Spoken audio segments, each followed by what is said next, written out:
श्रीमद्रायत रघुनाथ कीर्तनम तत्र तत्र कथमस्तकाञ्जलिं बाष्पवारि परिपूर्णलोचनं मारुतिं नमः राक्षकान्तम्। हनुमान जी संत है, शरीर भले ही बानर का है, लेकिन बुद्धि में संत है, हृदय में राम जी विराजमान है। तो हनुमान जी जब कहीं भी जाते हैं आते हैं तो सीधी सीधी बात है कि चर्चा राम जी की होती है। रावण महाराज के पास पहुँचे और रावण महाराज के पास पहुँच के वहाँ भी राम जी की कथा सुनने लगी। वो बोले कि राम चरण पंकज उदर लंका अचल राज को करो। अरे रावण महाराज, आप जो है राम जी के चरणों को हृदय में धारण करो, और जब हृदय में धारण करोगे तो लंका में तुम्हारा राज्य अचल हो गया, फिर कोई दूसरा तुम्हें छीन ही नहीं सकता। अभी तो तुमको अपना अस्तित्व बचाने के लिए बहुत कुछ करना पड़ रहा है, लेकिन जब राम जी को हृदय में धारण कर लोगे तब जो है तुम्हारा राज्य अचल हो जाएगा।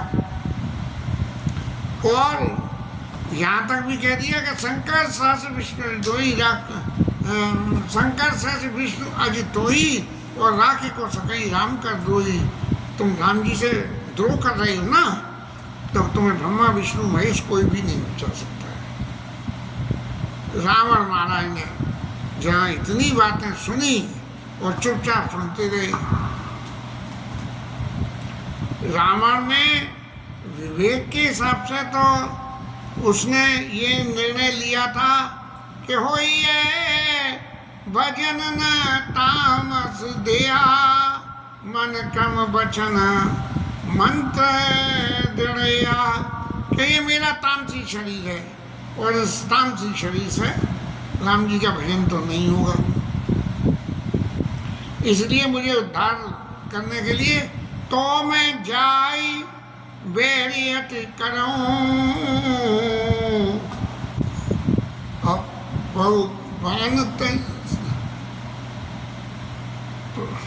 तो मैं जाए बेरहत करूं और क्या राम जी के बाणों से शरीर त्याग के मैं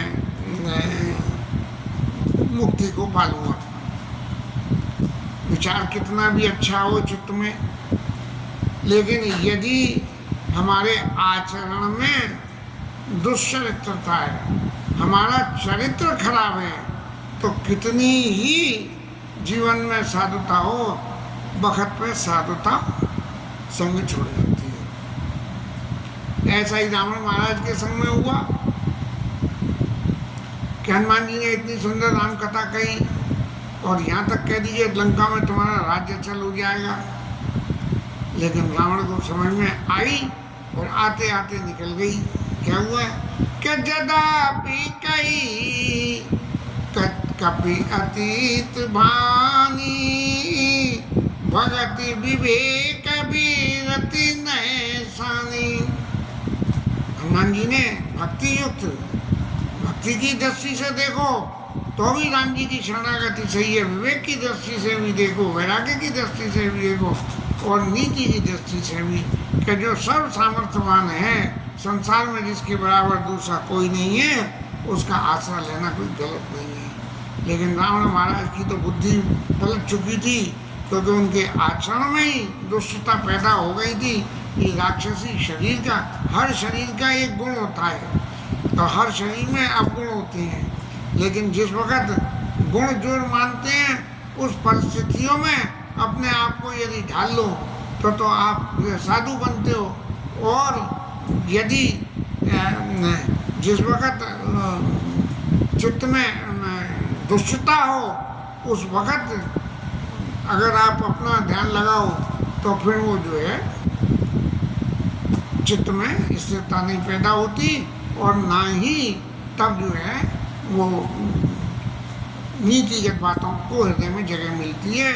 तो रावण महाराज ने क्या कही कि मिला हमें कभी गुड़ ज्ञानी। अरे भाई ये देखो तो सही कि हमें बड़ा भारी गुरु मिला। तो गुरु भी कौन मिला? बोले बंदर। अरे इस राक्षस के इतने भारी शरीर को और ये इतना छोटा सा बंदर गुरु मिला। तब रावण महाराज की मति पलटी और उनसे कही कि भाई बंदर महाराज तुम्हारी तो मृत्यु निकट आ गई, समझो तुम हमें उपदेश दे रहे हो। तो हनुमान जी महाराज ने कहा कि महाराज रावण मेरी मृत्यु आएगी नहीं आएगी, लेकिन उल्टी अवश्य होगी, क्योंकि वो मेरे घर आते आते तुम्हारे घर चली जाएगी। अब जब उसने ये कहा तब ये रावण महाराज तो खिसिया गए। बोले अब करें कैसे? उल्टा होई कही हनुमाना मत बम तोर प्रकट में जाना। और फिर जब उन्होंने बड़े धर्म गई, देखो मैं तो इससे कह रहा हूँ कि तू गधा, वो कह रहा है कि तू गधा। क्या कमाल की बात है, जगत प्रतापी रावण के सामने और इस तरह बोलने की हिम्मत हो जाना, ये बातें बड़ी मायने रखती हैं।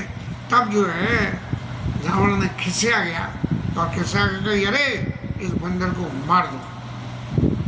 बस यहाँ से बंदर को मारने का आदेश देते ही ये बात पक्की हो गई कि अब रावण, हनुमान जी मरे न मरे, लेकिन रावण के मरने की तैयारियां शुरू हो गई। और तब भगवान ने लीला रची। क्यों? कि हनुमान जी तो पहले ही जाके विभीषण से मिली आए थे।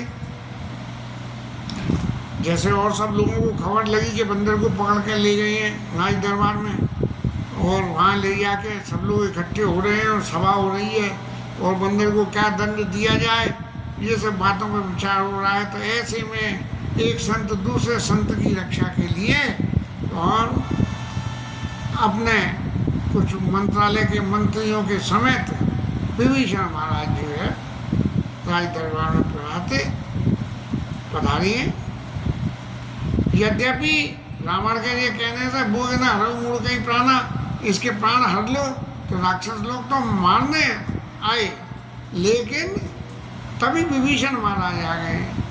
विभीषण, ये बात तय है कि विभीषण महाराज नीति निपुण थे, और नीति निपुण होने की वजह से भले ही उनकी औकात रावण के सामने कुछ नहीं थी, लेकिन सभासद सब लोग ये अच्छी तरह से जानते थे कि विभीषण जीवन में जो आचरण करते हैं वो आचरण ही सही है, और महाराज रावण जो आचरण करते हैं वो गलत है।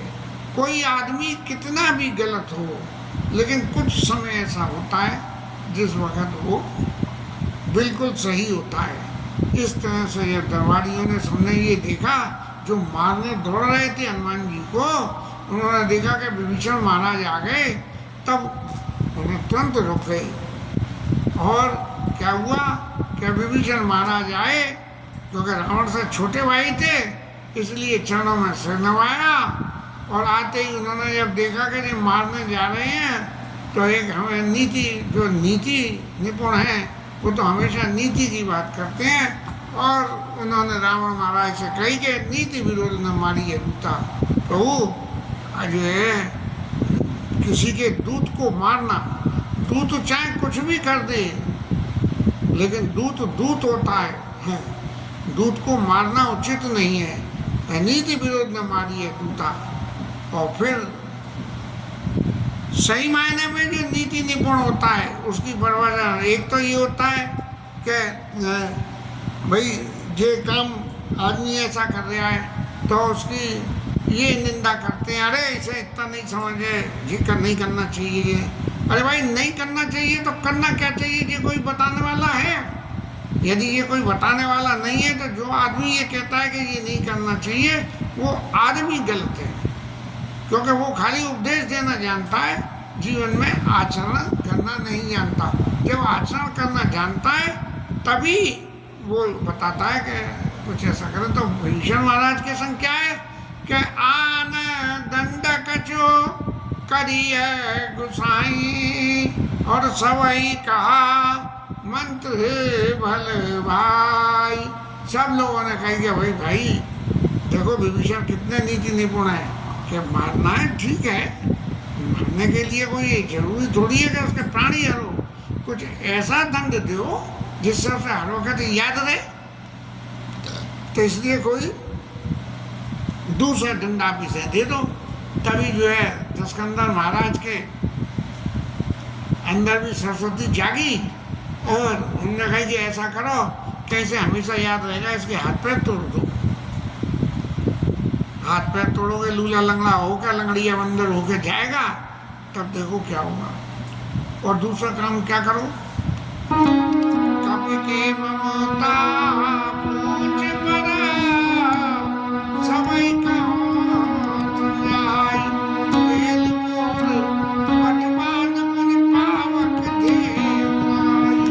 देखो बंदर की सबसे ज्यादा ध्यान अपनी पूंछ के ऊपर में रखता है बंदर, तो इसके लिए ममता सबसे ज्यादा पूंछ पे होती है, क्योंकि पूंछ के सहारे ही उसे कुछ सिग्नल मिलती हैं। अब ये तो मालूम नहीं है कि क्या मिलती हैं। पूंछ जब बंदर पूंछ इधर से उधर हिलाता है या पूंछ होती है इधर उधर, तो फौरन उसकी खोपड़ी में सिग्नल आ जाते हैं। तो ये जो है इसलिए कब के ममता पूंछ पर सबई कहो समझाई, और तेल बोर पटवान को पाओ के देव लगाई। ये बंदर की पूंछ ही जला दो, इसे जहाँ से सिग्नल मिल रहे हैं और जिन सिग्नलों से जो हमें उपदेश कर रहा है ना, तो पूछ चली आएगी तो सब काम, और हाथ पैर तोड़ दो। लेकिन हाथ पैर तोड़ना तो उतना आसान नहीं है। अब हनुमान जी महाराज को त्रिष्टा की बात याद आ गई। जो सपने बानर लंका जारी, बोले देखो जो त्रिष्टा को सपना हुआ था वो सपना नहीं है, वो हकीकत है। क्यों कि उसने रावण की मति को ही फेर दिया। और रावण महाराज खुद कह रहे हैं कि तेल बोर पटवान को पावक देव लगाई। रावण महाराज खुद कह रहे हैं आग लगा दो।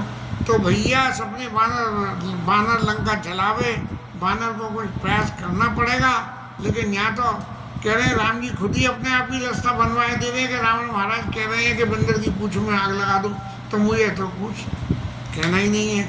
और एक बात और कही रावण महाराज ने हंसी उड़ाते हुए कि पूंछ ही नहीं वहाँ जब जल जाएगी, तो मतलब इसका मतलब ये हुआ कि जब पूंछ जलेगी तो क्या पूंछ जलती है, तो पूंछ जलने के संग बाकी शरीर में आग नहीं लगेगी। लेकिन रावण को ये विश्वास था कि ये बंदर इतना बली है कि इसकी पूंछ ही जल पावेगी, इसके शरीर को नहीं है। तो पूंछ हीन बानर तब नहीं है, जब बिना पूंछ का बंदर वहाँ जाएगा तब अपने जो स्वामी राम जी महाराज को लेके आवेगा, और जिनकी इसने बहुत बड़ाई करी है तब मैं देखूंगा कि उनमें क्या क्या। समय जब विपरीत होता है तो सारी नीतियाँ लगने लगती हैं और अनीति नीति लगने लगी है। बचन सुनत कभी मन मुस्काना। अब हनुमान जी महाराज तो बड़े प्रसन्न हो गए कि देखो क्या मज़ेदार बात हो गई, मुझे तो कुछ करना ही नहीं पड़ेगा, जी अपने आप ही आग लगावेगा और लंका में आग लगेगी। तो भाई साहब शारद में जाना कि शारदा मैया ने इसकी मदद करी है। कि जैसे कभी कई एडवाइजर जो है गलत एडवाइस भी दे देते हैं, ऐसे ही शारदा मैया ने कही कि इनकी पूरी चलवा दी। अब राक्षस लोग तो राक्षस हड़कारों को क्या लगता है कि स्वामी ने आदेश दिया तो चल दिए महाराज। तब जो है सब ढाई गए बंदर की पूंछ में आग लगेगी। अरे आग लगेगी तो बड़ा मज़ा आएगा। इस मज़े को देखने के लिए ऐसे आतिशबाजी चलती है। ऐसे जो है वो लोग कुत्तों की पूंछ में पटाखा बांध के और पीछे से आग लगा देते हैं, फिर वो पटाखा फटक फटक चलता है और कुत्ता भागता है करता है। ऐसे ही राक्षस सोचने लगे कि बंदर की पूंछ में आग लगेगी और फिर जो ऊधम होगा तो देखने में बड़ा मज़ा आएगा। तो सबने जो है बंदर की पूंछ में कपड़ा तेल लपेटना शुरू किया।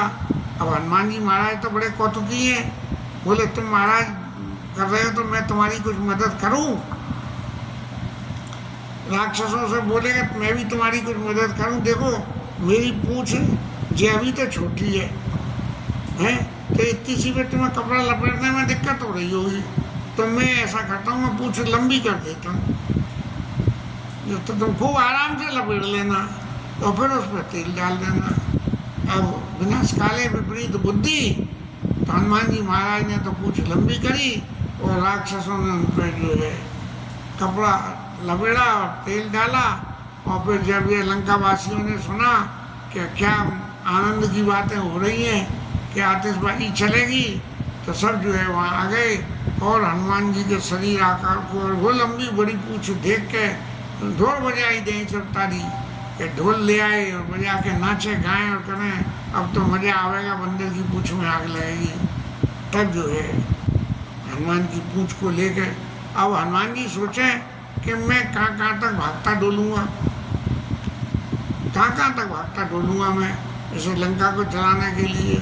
तो उन्होंने पूंछ को लंबी करी और लंबी ऐसी करी कि लंका के हर मोहल्ले में घूम के और पूंछ वापस रावण के दरबार में सिरा आ गया।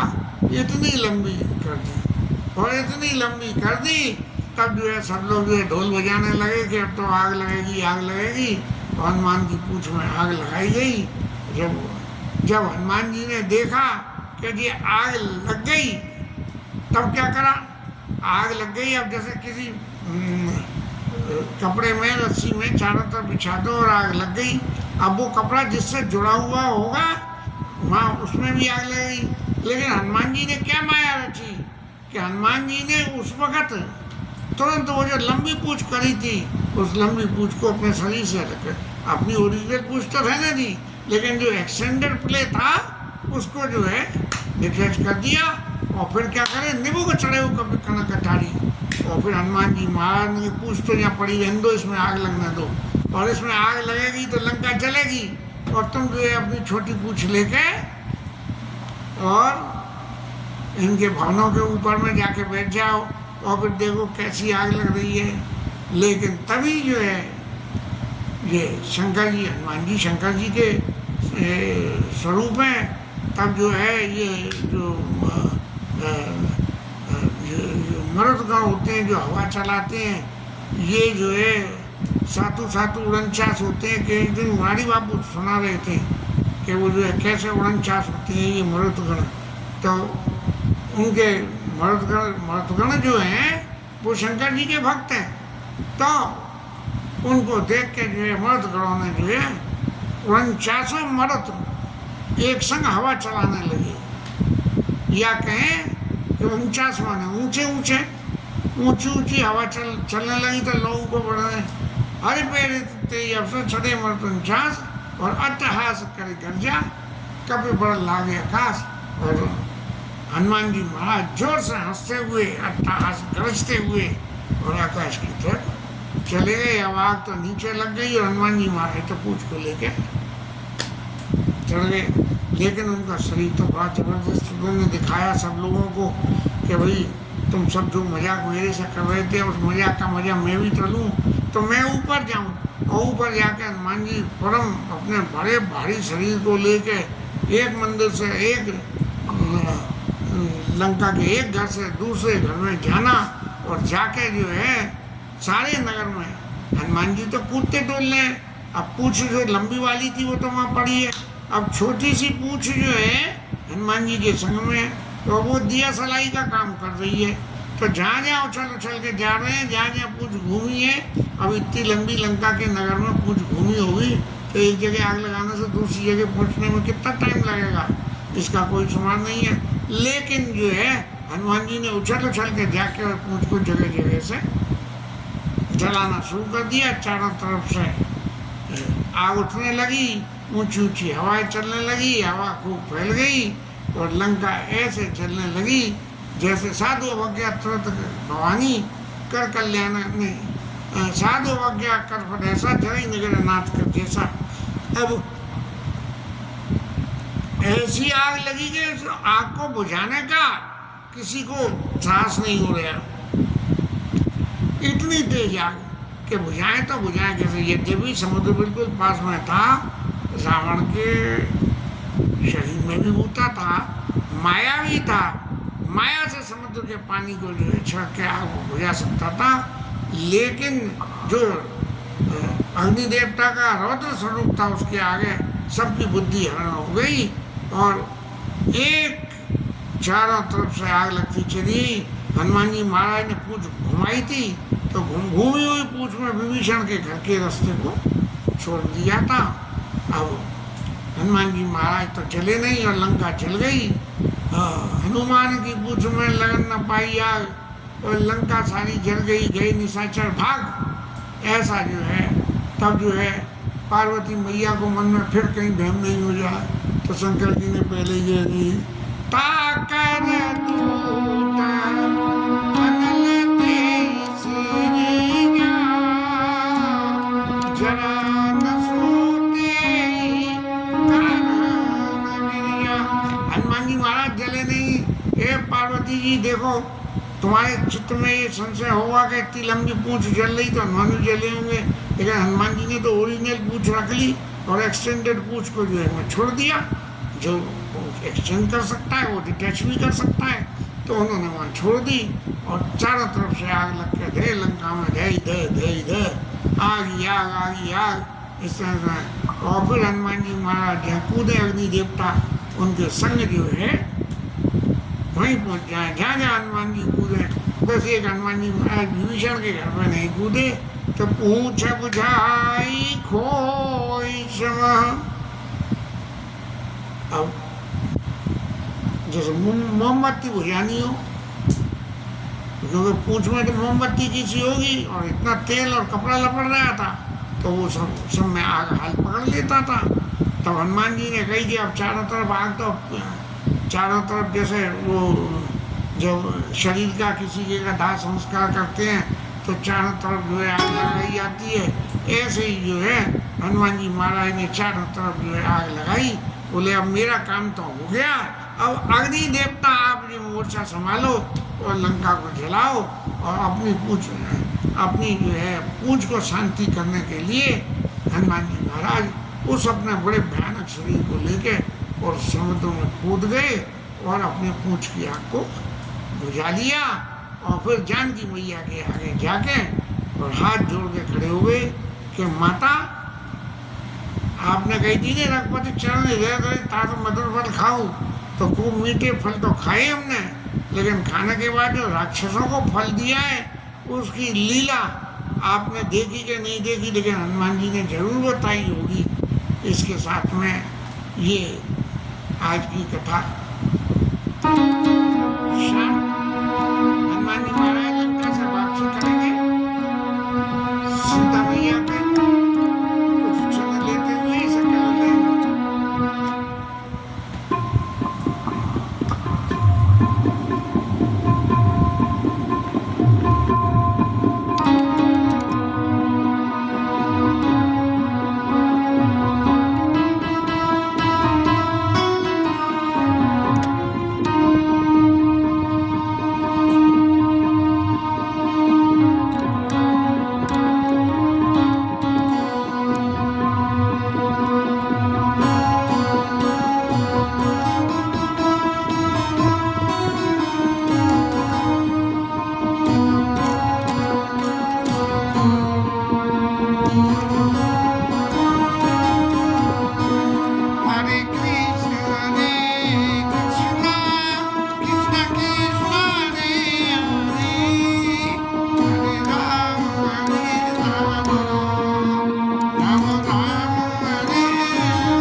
उमापति महादेव की है, शिवराज धरण की है, श्री राधा रानी की है।